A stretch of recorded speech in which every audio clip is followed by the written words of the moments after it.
नमस्कार, मी हेमाली मोहिते. हॅलो 24 तास या कार्यक्रमामध्ये आपल्या सगळ्यांचं स्वागत. हॅलो 24 तासमध्ये आज आपण चर्चा करणार आहोत ते म्हणजे श्वसनाचे विकार आणि होमिओपॅथी या विषयावर. आणि याबाबत आपल्याला मार्गदर्शन करणार आहेत डॉक्टर नितीन दर्डा. त्यांचं स्वागत करूया आणि त्यांची ओळख करून घेऊया. डॉक्टर, खूप खूप स्वागत आहे स्टुडिओमध्ये आपलं. नमस्कार. डॉक्टर नितीन दर्डा हे कन्सल्टंट होमिओपॅथ आहेत. गेल्या 22 वर्षांपासून ते या क्षेत्रात कार्यरत आहेत. बेडरूम लाईफ हे त्यांनी पुस्तक लिहिलेलं आहे. होमिओपॅथीमध्ये प्रत्येक आजारासाठी औषधं आहेत आणि ती यशस्वीरित्या लागू पडतात असा त्यांचा विश्वास आहे. तेव्हा आपण आता चर्चेला सुरुवात करूया. जाणून घेऊया श्वसनाच्या विकारांवर होमिओपॅथीचा कसा उपयोग होऊ शकतो ते. डॉक्टर, सर्वप्रथम आधी आम्हाला सांगाल की होमिओपॅथी म्हणजे नेमकं काय? मॅडम, ह्या 22 वर्षाच्या अनुभवातनं एक होमिओपॅथीची व्याख्या बनवलेली आहे. मानव जातीच्या प्रत्येक आजारासाठी उपयुक्त ठरणारी औषध प्रणाली म्हणजे होमिओपॅथी. अच्छा मॅडम, ह्याचा शोध जर्मनी येथे लागलेला आहे. डॉक्टर हनीमन ह्याचे शोध करता. ह्याच्यात आता जसं जसं वर्ष होत चाललीत मॅडम, तसं खूप रिसर्च होत आलाय, खूप शोध लागत गेलाय. तर शोधाचा फायदा असा झालाय की जास्तीत जास्त आजार पूर्ण बरे व्हायला लागलेत. ट्रीटमेंटचा कालावधी कमी झालेला आहे. त्यानंतर जास्तीत जास्त ऑपरेशन टळू लागलेली आहेत. आणि ह्या रिसर्चमुळे पेशंट जर एकदा जर आला दवाखान्यात तर त्याला फॉलोअपला आम्ही औषधं पाठवू शकतो, त्याला परत येण्याची गरज पडत नाहीये. हे सगळे रिसर्चचे परिणाम झालेत मॅडम. आणि प्रत्येक वेगवेगळ्या आजारासाठी वेगवेगळ्या डॉक्टरकडे जाण्याची गरज नाहीये. तुम्हाला एकाच ठिकाणी सगळ्या आजारांसाठी औषधं मिळू शकतात. हा रिसर्चचा फायदा मॅडम. मॅडम, एक खूप छान केस सांगतो मॅडम. ऑस्ट्रेलियाहून एक पेशंट, 1 वर्ष आणि 8 महिन्याची मुलगी, तिला तिचे वडील घेऊन आलेत ऑस्ट्रेलियाहून खास. आणि स्पेसिफिक सांगितलं की डॉक्टर, आमच्या इथं 700 रुपये तिकीट आहे ऑस्ट्रेलिया पुण्याला यायला, फक्त तुमच्यासाठी मी 1200 रुपये तिकीट काढून खास आलोय दाखवायला. तिच्या तक्रारी म्हणजे तिला छातीत कफ भरलाय, जवळजवळ 1.5 वर्ष, जन्मल्यापासून तिचा कफ गेलेलाच नाहीये म्हणे. दर 1 महिन्याला तिला ऍडमिट करावं लागतंय. ऍडमिट केलं की 7-8 दिवस आमच्या दोघांचे, आम्ही दोघं जॉब करते, तर दोघांचे 8 दिवस मोडतात. आणि ते सुरुवातीला औषध देत नाही, घेतलं तर डायरेक्ट ऍडमिट करून घेतात. आता 8 दिवसांनी आल्यानंतर तू म्हणे 15 दिवसाची सुट्टी काढली आहे. डॉक्टर 15 दिवसात तिला थोडं बरं वाटलं तर मग तुम्ही नंतर औषध द्या. तिला औषध दिलं मॅडम 10 दिवसात. म्हटलं 2 फॉलोअप होऊ दे. 8च दिवसात औषध दिलं. 8 दिवसात ती म्हणे ते 8 दिवसांनी घेऊन आलं ना तर तिचा कफ पहिल्यांदा 0 झालाय म्हणे. छातीतला कफ पूर्ण गेलेला आहे. आणि आता मी 15 दिवसाचं 8व्या दिवशी तिकीट काढले मॅडम. डॉक्टर, मी जातो परत. तो गेल्यानंतर तिथे तो म्हणे आता तिला 4 महिन्याचं औषध देईल, 4 महिन्यांनी परत येणार आहे म्हणे. आणि 4 महिन्यांचे औषध तिथे बुश फायर होत असतं म्हणे, त्याच्यात तिला खूप त्रास होतो म्हणे. तर आता परवाच फोन आला तर म्हणून ती केस केली की डॉक्टर बुश फायर झालाय, अजून तिला त्रास नाहीये, पण त्रास झाला तर काय करायचं, त्याला सगळी गरज पडल्यास मी बरोबर दिलेले आहेत. आणि पुढचं औषध घ्यायला मी जानेवारीत येतोच आहे म्हणे. तर इतकं सुंदर रिझल्ट मॅडम की तिला 4 महिन्यात परत ऍडमिट करावं लागलेलं नाही. तिचा छातीतला पूर्ण कफ मोकळा झालेला आहे, तिला परत त्रास झालेला नाही. इतकं सुपरफास्ट रिझल्ट आहे मॅडम. अजून एक केस सांगते मॅडम की 18 वर्षाचा मुलगा रस्त्याने चालला होता, मागून एक ट्रॅक्टरनी धडक दिली. ट्रॅक्टरनी धडक दिली, तो खाली पडला, उठला, त्याला उलटी झाली, तो परत खाली पडला. तो पडलाच मॅडम. पडला म्हणजे काय माहितीये का, तो जेव्हा दवाखान्यात आणला होता त्याची कंडिशन काय माहितीये का, तो फक्त स्तब्ध बघत होता. त्याचे फक्त डोळे हालत होते, पण तो कोणाला ओळखत नव्हता. कुठेच सेन्सेशन नाही, लघवी नाही, संडास नाही, काही समजत नाही. इथे फूड पाईप लावलेला आहे कारण की त्याला गिळता येत नाही, म्हणून सगळं ज्यूस इथून भरवलं जातंय. हालचाल नाही, कोणताच पार्ट हलवत नाही, ऐकायला जमत नाही, एवढी सगळी कंडिशन. त्याला सगळे कस्तरी घेऊन आले. म्हणजे 2 वर्ष झाले डॉक्टर, ह्याला आम्ही सगळं दाखवलं, कुठेच काहीच फरक नाही, हालचाल काहीच होत नाही म्हटलं. आणि 2 वर्षापासून तो असाच आहे म्हणे. आम्ही 2 वर्ष आई वडील त्याची सेवा करतोय. त्यांना 3 मुलीनंतर झालेला मुलगा. मॅडम, हे सगळं झाल्यानंतर आता 3 महिने झाले त्याला औषधोपचार मॅडम. आता त्याला सेन्सेशन समजायला लागले, कुठूनही बोललं तर आवाज द्यायला लागलाय, तो म्हणजे बघायला लागलाय तिकडे. त्याला हातपायाच्या हलवे सेन्सेशन आलेत, हातपाय हलवायला लागलाय.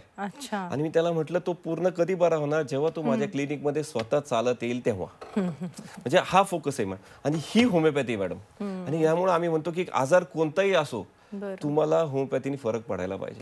आणि होमिओपॅथीमध्ये औषधं आहेत. बरं डॉक्टर, आजचा आपला जो विषय आहे, विशेषतः आपण जो बोलणार आहोत ते म्हणजे श्वसनाच्या विकारांवर.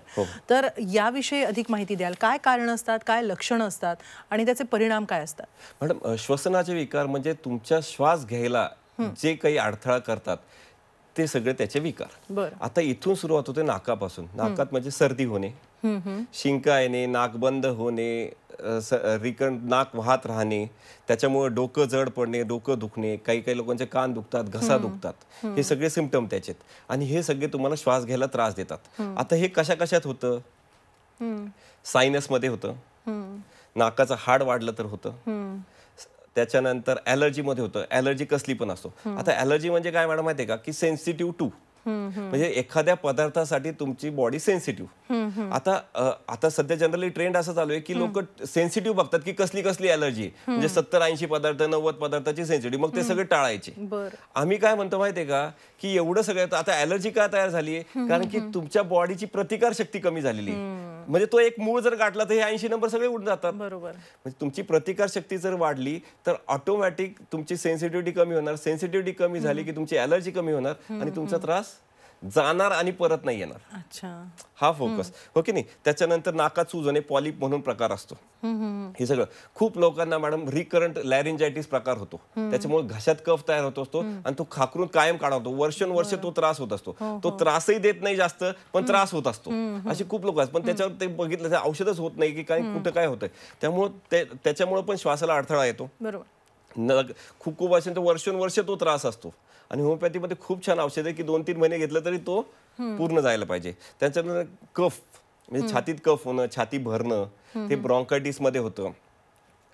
त्याच्यानंतर अस्थम्यामध्ये होतं. काही काही लोकांना ड्राय कफ असतो, दम लागतो, थोडं चाललं तरी दम लागतो, दमा हा जो प्रकार आहे. दमा सुद्धा ॲलर्जी मॅडम, तो पण सेन्सिटिव्ह. तर त्याच्यात पण आम्ही म्हणतो की तुझी प्रतिकारशक्ती वाढली तर तुझ्या तक्रारी कमी होणार, तुझी सेन्सिटिव्हिटी होणार. तुझी सेन्सिटिव्हिटी कमी झाली की तुझ्या तक्रारी कमी होणार. म्हणजे प्रत्येक ट्रीटमेंटमध्ये तुमचा त्रास जायला पाहिजे आणि तो परत नाही यायला पाहिजे, हा फोकस असतो. त्यामुळे पूर्ण पेशंट बरा व्हायला पाहिजे, ह्या फोकसने औषधोपचार करतो मॅडम. म्हणजे अस्थमा, परत दम लागणे, छाती घरघर करणे, थोडं चाललं, थोडं जिने चढले तरी त्रास होणं, नंतर टॉन्सिल्स वाढणे किंवा ॲडेनॉइड्स वाढणे, हे प्रकार. एक 9 वर्षाची मुलगी आली होती मॅडम, की तिला टॉन्सिल्स आणि ॲडेनॉइड दोन्ही काढायला सांगितले डॉक्टरनी, की बुवा तिला दम लागायचा, थोडंसं काही झालं की लगेच उलटी व्हायची, छाती भरून जायची, तिला विकनेस यायचा, ती खायची नाही, प्यायची नाही, काहीच नाही. 4 महिने औषध घेतलं मॅडम. त्यानंतर त्याला 4 महिने त्रास झालाच नाही. त्याच्यानंतर ॲडेनॉइड आणि ह्याची पण सूज कमी झाली आणि ती आता व्यवस्थित बरी आहे. म्हणजे ते सांगून गेले की डॉक्टर आता औषध थांबवतो. नक्की. डॉक्टर, श्वसनाच्या विकारांवर बोलताना एक सहज लक्षात आलं, कारण आम्ही या रोज सगळ्या बातम्या वाचत असतो, ते म्हणजे दिल्लीमध्ये सध्या प्रदूषण फार मोठ्या प्रमाणात आहे. फक्त दिल्ली नाही तर इतर ठिकाणीही प्रदूषण आहे. या प्रदूषणामुळे विशेषतः थंडीच्या काळामध्ये श्वसनाचे विकार वाढतात का? काय त्याच्या मागे कारण आहे? मॅडम, श्वसनाचे विकार तर हे जे कारण झालेत हे पोल्युशनमुळे झालेत. हे एन्व्हायरमेंटल कारण जे माणसांनी केलेले आहेत. पण ह्याच्यात ज्यांना त्रास असतो त्यांचे त्रास जास्त वाढतात. म्हणजे ॲलर्जीचे प्रकार जास्त वाढतात, कारण की ते ऑलरेडी सेन्सिटिव्ह असतात. किंवा सर्दीचे त्रास प्रमाण जास्त वाढतात, कारण की थंडी जास्त वाढली आणि ह्याच्यात पोल्युशन मध्ये ते घटक जास्त की जे त्रासदायक ठरतात. त्यामुळे सर्दीचे त्रास, कफचे त्रास, यांना कफचे त्रास कॉमन होतात. तर यांनी सायमल्टेनियसली होमिओपॅथिक औषधं घ्यावीत. तर होमिओपॅथिक औषधं घेतली तर त्यांची प्रतिकार शक्ती वाढेल, आणि प्रतिकार शक्ती वाढली तर आता एन्व्हायरमेंटलला त्यांना सगळ्यांना मिळून काम करावं लागेल. पण हे स्वतःसाठी त्यांनी होमिओपॅथिक औषध घेऊन आता तो तरी स्वतः वाचू शकतो, त्याला त्रास नाही. प्रदूषणामुळे जरी श्वसनाचे विकार झाले तरी सुद्धा होमिओपॅथी उपयोगी आहे. हो मॅडम, त्याच्यात प्रतिकार शक्ती वाढवतोय आपण. त्यामुळे प्रतिकार शक्ती वाढली की ऑटोमॅटिक तुम्हाला त्रास कमी होतो. ओके, मग थोडक्यात ही होमिओपॅथीची औषधं नेमकी कशी मदत करतात या सगळ्या विकारांमध्ये? मॅडम, होमिओपॅथिक औषध काय करतं माहिती आहे का, की होमिओपॅथिक औषधं तुमची प्रतिकार शक्ती वाढवतात. बरोबर. आता प्रतिकार शक्ती वाढून त्या गोष्टीसाठी त्याची सेन्सिटिव्हिटी कमी करतं. आता प्रतिकार शक्ती वाढणं म्हणजे काय करतं, की तो छान भूक लावतो, तुमची ताकद वाढवतो, तुम्हाला छान झोप. प्रतिकार शक्ती म्हणजे हे दिस आर द हे द्या की बाबा तुम्हाला स्ट्रेसलेस लाईफ, छान भूक लागणं, छान झोप लागणं, हे सगळे त्या प्रतिकार शक्तीचे.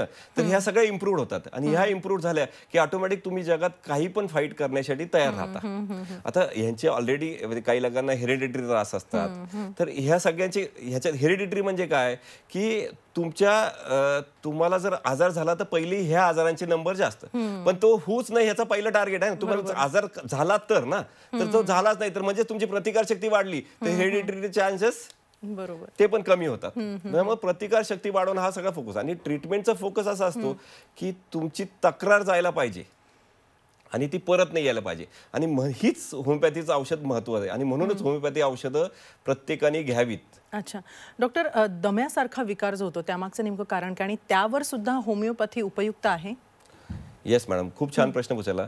मॅडम, दमा हा इतका कॉमन झाला आहे की घरोघरी, आणि ही लोक इतकी इझी होतात की रोज स्प्रे घेणारी लोक सकाळ संध्याकाळ वर्षभर 24 तासात रोज 2दा 3 तास, तरी पण त्रास कमी नाही अशी पण लोक आहेत. स्प्रे घ्यावाच लागतो, नाही तर म्हणजे ते आमच्यासाठी ती जर औषध बंद झाली तर आमचं जीवन नसल्यासारखंच आहे, अशी लोक आहेत. आता दमा म्हणजे काय की दमा म्हणजे ॲलर्जी, म्हणजे सेन्सिटिव्ह टू तुमच्या शरीराच्या संबंधात ज्या गोष्टी येतात त्याच्यातल्या कोणत्या पण गोष्टीसाठी तुमची सेन्सिटिव्हिटी. तर ही सेन्सिटिव्हिटी का तयार होते? कारण की तुमची त्या गोष्टींसाठी प्रतिकारशक्ती कमी पडते. मग ह्याला हेरिडिटरी कारण आहे, पोल्युशन कारण आहे, स्वतःची प्रतिकारशक्ती कमी असणं हे कारण आहे, या सगळ्या गोष्टी आहेत. पण ह्याच्यावर पण आपण मात करू शकतो. दमा जाऊ शकतो.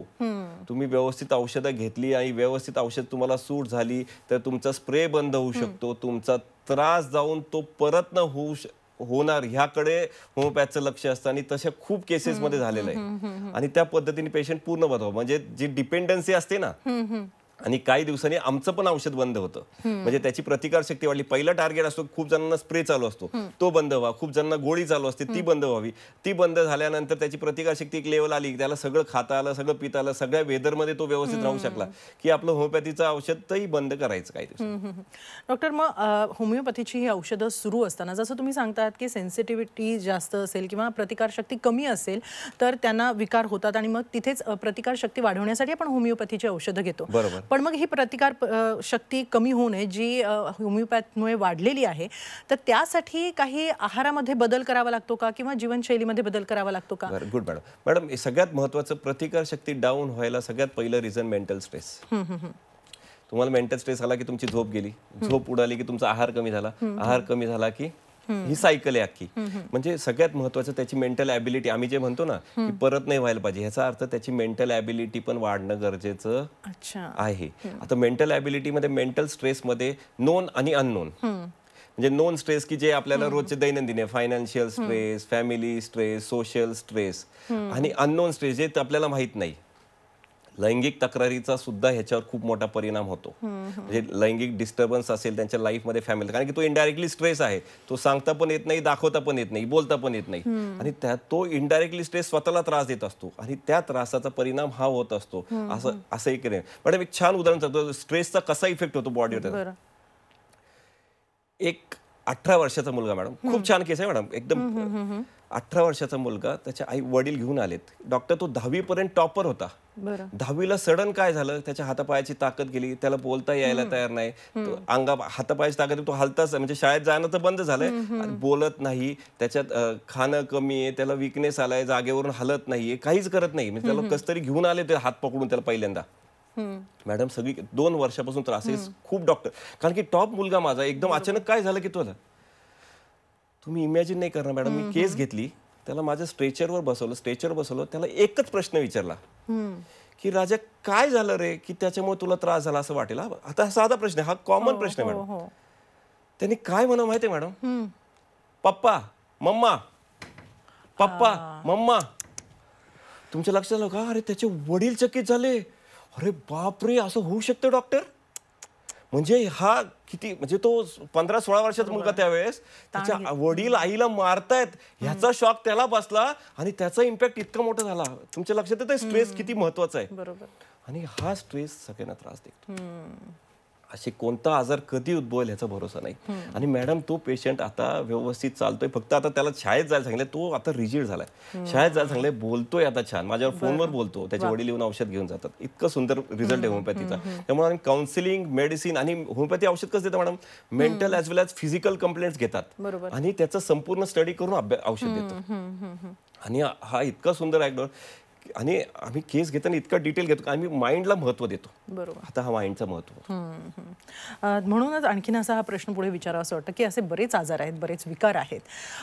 या सगळ्या विकारांवर, म्हणजे जगात जेवढे जेवढे आजार किंवा विकार आहेत त्या सगळ्या आजारांवर होमिओपॅथी हे एक औषध ठरू शकतं, म्हणजे मॅडम, तुम्हाला ती व्याख्या पहिले सांगी, मानव जातीच्या प्रत्येक आजारासाठी मॅडम होमिओपॅथीचा जर औषध सूट झालं तर जगातला कोणताच आजार वाचू शकत नाही. बरं.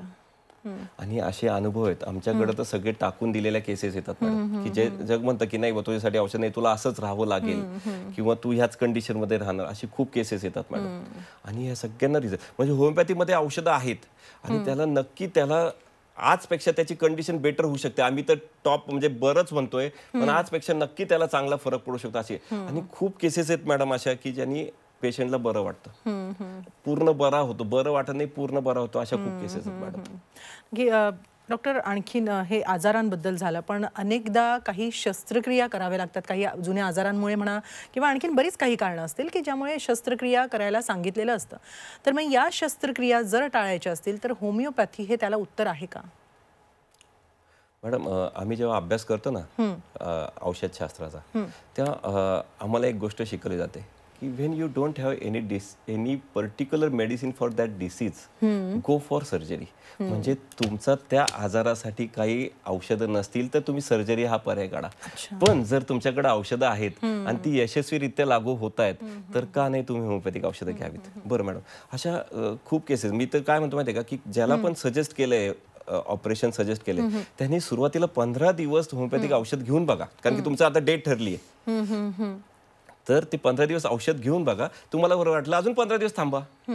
म्हणजे इमर्जन्सी आहे ना म्हणून, आणि तुम्हाला जर वेळ आहे तुमच्याकडे तर 2-3 महिने प्रयत्न करा. तुमचं जर वाचू शकतं होमिओपॅथीने ऑपरेशन तर का नाही करायचं. आता ऑपरेशन कसले कसते, नाकाचं हाड वाढतंय त्याचं ऑपरेशन, सायनसचे पंक्चर करतात मॅडम त्याचं ऑपरेशन, गुडघा बदलतात त्याचं ऑपरेशन, नंतर गॉल स्टोन, किडनी स्टोन, म्हणजे काही पण तुम्ही प्रोस्टेटचं ऑपरेशन करतात. मेलमध्ये तर कॉमन आहे की बुवा त्याच्यात ऑपरेशन सांगितलं जातं त्याला. फिमेलमध्ये खूप पाळीवर अंगावर जातंय, खूप त्रास होतोय, फायब्रॉइड होतोय, त्याच्यात ओव्हरीला सिस्ट आलेत किंवा त्याच्यामुळे पिशवी काढायला सांगतात.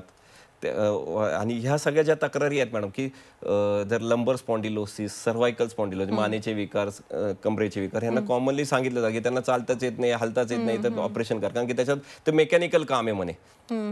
स्पॉन्डिलोसिस म्हणजे काय झालं की तुमच्या 2 मणक्यातली चकती दबली आहे आणि ती मेकॅनिकल झाली. आता मेकॅनिकल हे तुम्हाला औषधाने थोडी करू शकता, म्हणून तुम्हाला मेकॅनिकल प्रोसिजर करावे लागेल, म्हणजे तुम्हाला ऑपरेशन करावं लागेल. पण ह्या सुद्धा गोष्टी लोक प्रश्न विचारून येतात की डॉक्टर हे कसं काय मेकॅनिकल तुम्ही करताय. तर आम्ही काय म्हणतो की त्याचा जो सपोर्ट आहे त्याचे मसल्स आणि लिगामेंट्स त्यांना आम्ही स्ट्रॉंग करतोय.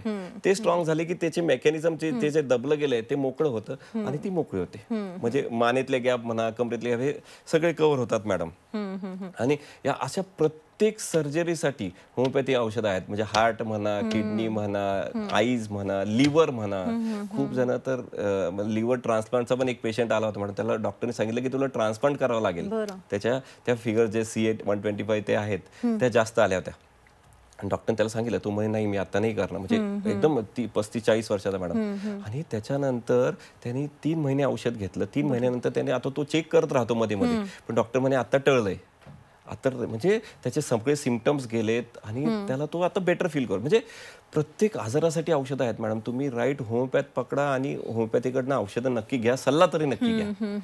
जसं आपण मगाशी बोलत होतो की जीवनशैलीबद्दल तर बोललोच, त्यानंतर तुम्ही म्हणालात की त्यामध्ये जीवनशैली बदललेली असते, त्यामुळे काही मेंटल स्ट्रेस पण आलेले असतात.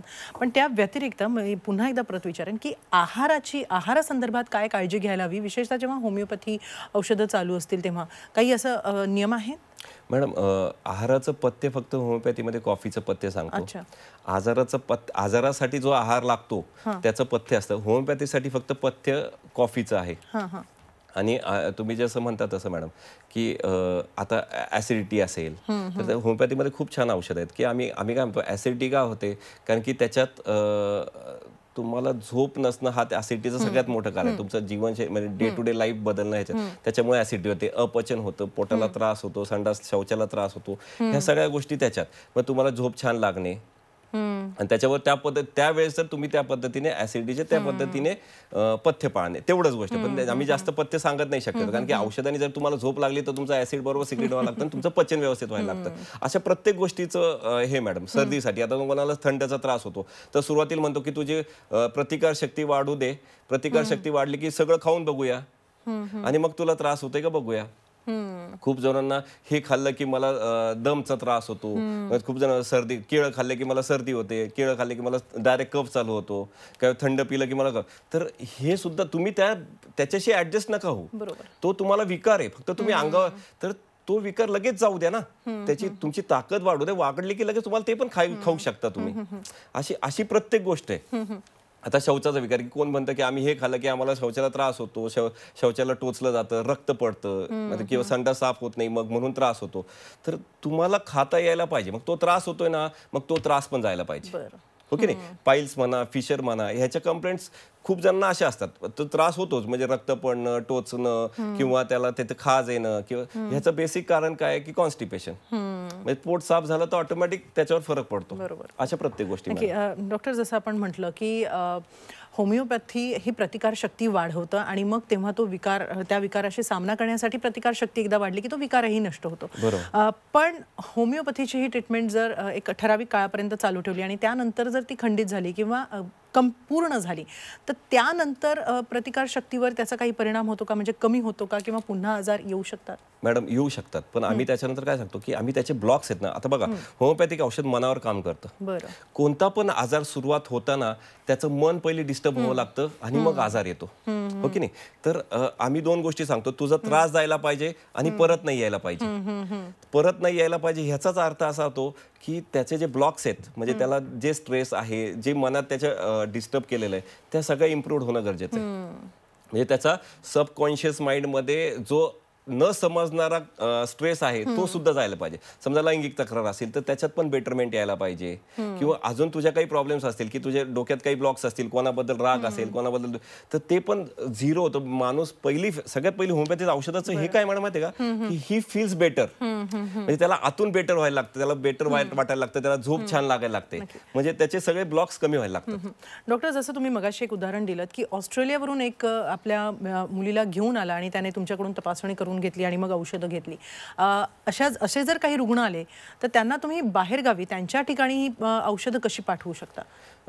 मॅडम, आमच्या रिसर्चचा एक फायदा झालेला आहे की एकदा पेशंट आमच्याकडे येऊन गेला की त्याला परत यायची गरज पडत नाही. होमिओपॅथी व्यक्तीला औषध देतो मॅडम, आणि व्यक्तीला औषध सूट झालं तर त्या व्यक्तीसाठी जगात त्या डॉक्टर सारखा डॉक्टर नाही.